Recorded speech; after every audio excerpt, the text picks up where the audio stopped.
Hey guys, welcome. This is Jen Frost with Faith and Fabric, and today, tomorrow, and probably for the next few days, we are going to be taking a look at the Pentecost quilt. That's the Spirit of Pentecost. You'll see here's a picture of it right here.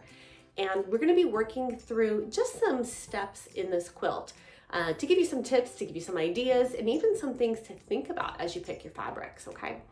So first up, I want to talk to you about the paper piecing. There's a lot of paper in this pattern. It's going to print over 36 pages. Now that's because this is a big quilt. This quilt finishes at 36 inches by 48 inches, 36 inches wide, 48 inches tall. And so there's going to be a lot of paper. Obviously, you're going to have 3 feet by 4 feet of paper that prints. Now, I tried to make the pattern as easy as possible when it comes to making that radiating light that comes out. So there are going to be, for example, like this, a lot of pieces that are going to print where you're going to have 3 and 4 pieces that you're going to have to tape together to make that radiating light. So that's going to be the first thing we're going to work through together here is how to piece, from a paper perspective, all those paper pieces together. So supply-wise, you're going to obviously need to have your printed pattern, and you're going to need some tape. Now, you've probably seen, I recommend, I'll hold this one close, wall-safe tape. Now, the reason I like wall-safe tape is it holds the paper together, but it's not overly tacky, so it's not going to gum up your machine the way regular tape or even like packing tape would. Definitely don't use packing tape. The more sticky it is, the more you're just going to be jamming your needle through an extra heavy tape, like the plastic part, plus picking up all that extra gum. So if you've got some wall-safe tape on hand, grab it. If you like to paper piece, like I do, I just buy this stuff in bulk and use it. So let's head over to the cutting table. You can see right here, I've got all of my papers cut out, and we're just going to tape a few of these together so you can kind of get a feel for how you're going to piece 4 and 5 pieces of paper together to make one strip. Let's head over. So you can see here are all our different papers. Now there's quite a few. Like I said, there's about 34 pages, I think, 36 pages that are going to print out with these strips. And you'll see most of the strips are actually the radiating light. The dove itself is actually, pretty small, only about that big. But most of this is those radiating light rays that are going to come out. Now, I did try to figure out a way to do this with just rotary cutting, and that was like a total nightmare. So we went with the paper piecing. So the first thing you're going to want to do, though, is to sort these by letter. Now, one thing you'll want to note, the letters are going to be uppercase letters, like an uppercase I, or they're going to be lowercase letters, like lowercase g's. And those are separate. So if you have, for example, a capital G and a lowercase g, those are going to be separate pieces. So that's your first tip. Your second tip is to go ahead and sort them all out. So for example, all the lowercase g's are with lowercase g's, capital A's with capital A's, and so on. So let's take a minute and we will sort all of our paper into piles.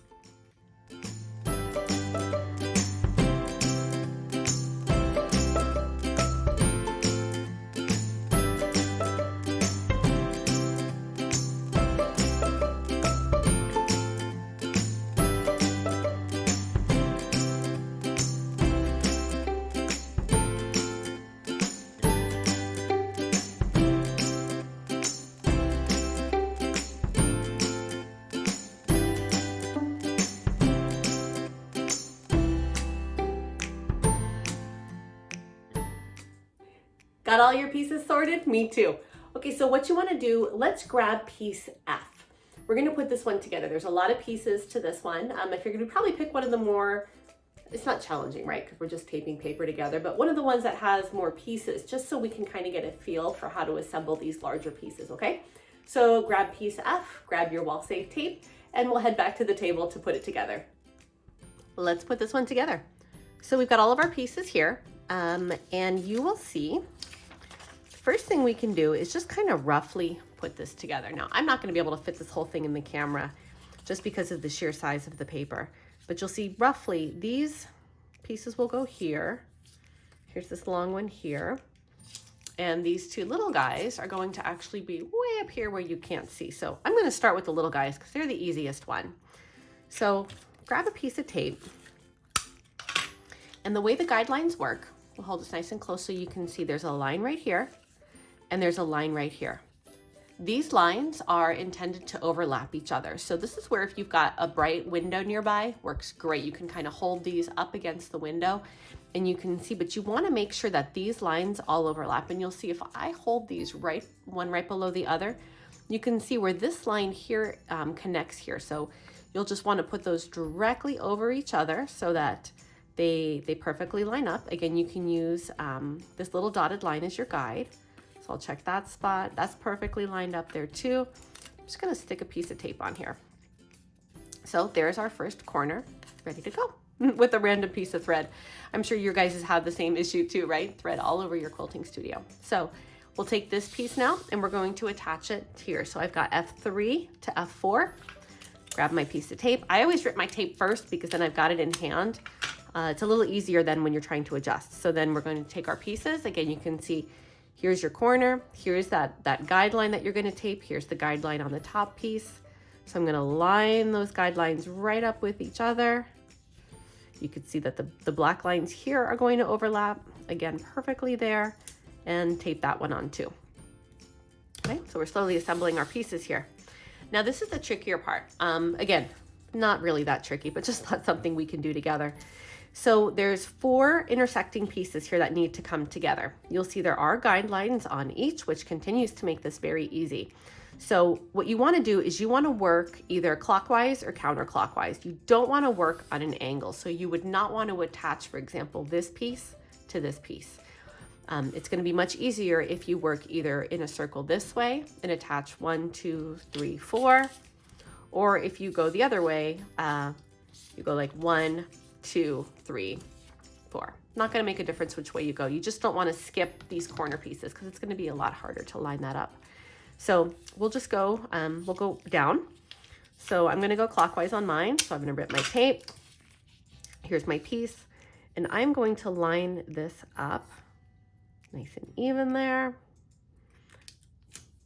Put my piece of tape on. Now I'll come here to this side. So now same thing. And again, I'm probably going to go readjust these when I'm done here with this little demo against a window, just to make sure I've got them perfectly lined up with each other. Again, if you want to make these as cleanly lined up as you can, because otherwise you're really going to struggle with consistency when you're putting your quilt together, when you're actually sewing on your paper. We'll put that one on. And then this is where you can now tell, do you have a right angle right here? So there's actually a couple different ways you can check that. You know, I've got a little square here, so I can see, like, if I put my line on here, does it line up perfectly right there? And you know, it does. Great, great, great, great. So I've got a nice right angle. So then I'll just put this piece on. Again, you'll see here's my border. I'm gonna have 4 intersection points that should be hitting right here. There's my 4th point right here. So line that up. Line this up with the edge here. Make sure that's lined up, and then I'm going to tape this down. You can put different, you know, you can tape here. I'm gonna put one up here to hold that down there, and I'll stick one over here. Now, one thing you can do when you tape, you'll see I put a piece here and a piece here. I'm avoiding taping on the sew lines as much as possible. Again, not taping on the sew lines is good because then you won't have to be worrying about gumming up your machine even more. Again, it's not, there are gonna be times where you're not gonna have a choice. Like when we did that top piece up here, we had to kind of tape over some sew lines. That's okay. You know, if you can avoid it though, I say go for it, avoid it, and avoid getting any of that extra gum on your machine. So you're just gonna continue this process for all your other pieces, taping them together to make these long, radiating light pieces. I cannot wait to start sewing these. Next, we're going to look at 4 different colorways in making this quilt. First up would be to follow the pattern's traditional 10 colors and to use prints. I love working with prints. They're one of my favorite fabrics to work with, and they add a lot of visual interest. And there's so many different prints to choose from on the market today. Next up would be if you decided to make the quilt using solids or a single fabric line. Here's a sample showing all 10 colors using Hoffman's Watercolor line. I really like the Watercolor line. You know, these fabrics play so well together because they were designed to do just that. You'll also see here I use that deep mahogany to create a border that anchors the quilt so well. A third option would be to use less than the 10 fabrics. So while the quilt itself was designed to use 10 fabrics in the rays, you could always use less. In this sample, I used just 6 fabrics: white, light yellow, dark yellow, light orange, dark orange, and deep red. This creates a more drastic color change in the rays, but it's still just as lovely as the earlier version we looked at. A fourth option then would be to create each ray out of a single color. Now keep in mind, you may need to adjust your fabric requirements, as the pattern and the fabric requirements listed in there were written for the 10, that grade, but this is honestly a really striking way to create the radiating light. To create the design, I filled the majority of each ray of light with the same color fabric, topping it off with a deep red. It really creates a completely different effect, don't you think so? The next tip I want to share with you relates to how you can very quickly get your stitching done on those pieces of paper. So you'll see here are all my colors going from lightest to darkest. So I've kind of kept them in order. I love how these grade in the tones that there are. So what you can do is you're going to have all of your pieces of paper, right? All these different radiating lights, different radiating rays, if you will. And so here's 4, for example. And the way that you can sew these incredibly fast is don't do one and then do the next and then do the next. I know that's normally how you would paper piece, but on these, go ahead and take care of the little center of the cross first. Those are going to be, your pieces A, B, C, D, those in the very center where it's going to make the bird of the Spirit of Pentecost. Finish those, and then you're going to move into your rays. So when you do the rays, I'm going to flip these over now and show you. You're going to start first by doing all the tips of rays in white. So I only have 4 here. There's definitely a lot more than 4 pieces. But go ahead and take your rays and you're going to sew all the white on your rays. Then you can take your white fabric and you set it aside. So we could say, okay, we've done our white, we're all done with that. Then you're going to come to your next shade. You see I've got this really nice light yellow with some white in there to really make it even more pale. Take all of your rays, go ahead and sew the next block down on all those different rays. Then you can take it, press it, and then you move on. And you'll see what this will do is it's going to make sure that you are keeping all of your colors in order, number 1, because it's very easy to get out of order on these. Number 2, it can be harder sometimes to tell. I'll flip 2 of these back over here and we'll take a look. You can see it's sometimes hard to tell like this orange from this orange. Like, well, I can't really tell which color these are. But the white is always the most clear. So if you have a white one, you start with white at the top and you always progress down. You're always going to progress in the same order. We're never skipping colors because again, this is that graded feel. You want to feel like the light is getting brightest at the center where the dove is, and then it will get darker and darker. So you can just go ahead and piece by piece until you get to through all of your rays, again, moving one color at a time. The next tip I have for you has to do with how you actually are going to quilt your quilt. Quilt your quilt, you know what I mean. So you'll see I've already gone, and this is gonna be kind of big, but bear with me here. I've made my quilt sandwich already. So here's my batting. And then on my batting, I put, with the wrong side down, the quilt top, and I spray basted it. And then what you see here, this is the back of the quilt with the right side of the back touching the right side of the front of the quilt. So basically I'm doing faced binding on this because I really want the focus of the quilt to be the beautiful front. I didn't want to have the traditional binding around it where you're going to see it like an edge, more like a picture frame. I didn't want that look. So instead what I did is I faced the binding. So I'm going to take you over to the cutting table here and we'll take a little bit of a closer look at how we did this. Okay, so here's a closer look at the quilt. You'll see if I flip it over, here's the batting. If I peek inside here, because I've already stitched it, here's actually my quilt top. And I went and I made about a 4-inch, about a 3.5-inch border here that goes all the way around using the darkest red. So then I spray basted my quilt top down to the batting. And then this is the quilt back, and I just put right sides together. And then when I went, I stitched all the way around on the batting side, because what that gave me was the clean edge, because I did trim the batting to fit exactly to the size of the quilt top. You'll see you're looking at it upside down from how I sewed it. If I flip it over to how it was sewed, you'll see when I stitched it on my machine, I actually stitched it this way, and then that gave me that roughly, I did about a half of an inch. You'll see it's still a little bit rough on some areas, just to go all the way around. And then this is obviously where, when you do the faced binding, this is where I'm going to go ahead and turn my quilt. When it came to making the back of the quilt, I know that's a little bit harder to see, but you'll see I basically took all those larger scraps of the panels that I had, and I just pieced them together into these nice, big, bright, large chunks.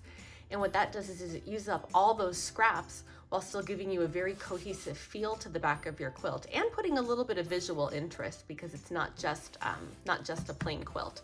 So I'm gonna go ahead and turn my quilt, give it a quick press, and then we'll meet over at the sewing machine to take another tip on how you can actually quilt this.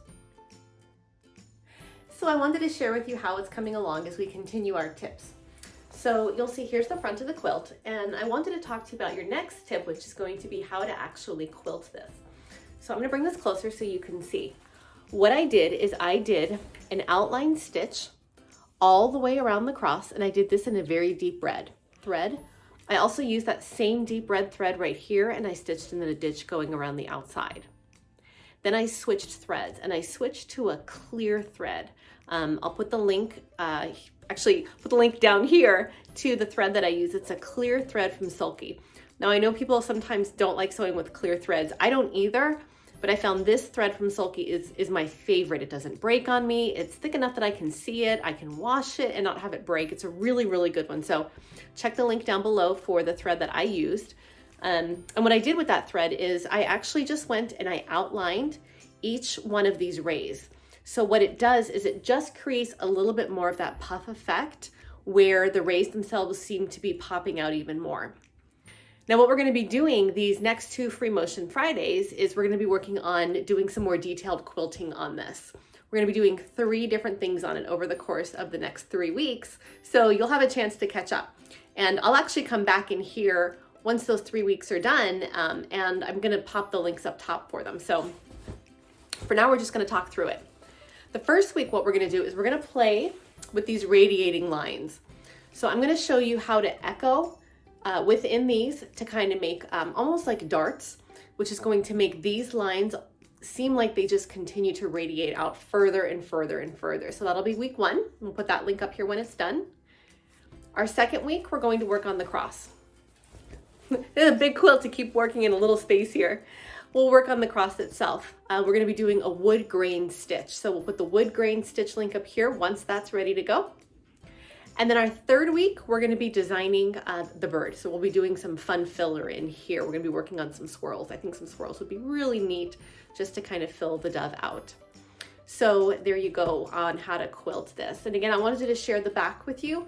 I mentioned this earlier, but you can see it a little bit easier here. I'll try to hold this up. You'll see all I really do for the backs of my quilts are take all those extra pieces of fabric that I have and I just piece them together. So it makes it a very colorful back. It's not as boring, and it gives you a chance to use up a lot of those fabrics, since if you're like me, you don't like having a lot of fabric laying around. So there you go. I hope you guys have enjoyed making this quilt with me. I look forward to seeing how your quilts turn out, and we will catch you in the next video. Take care.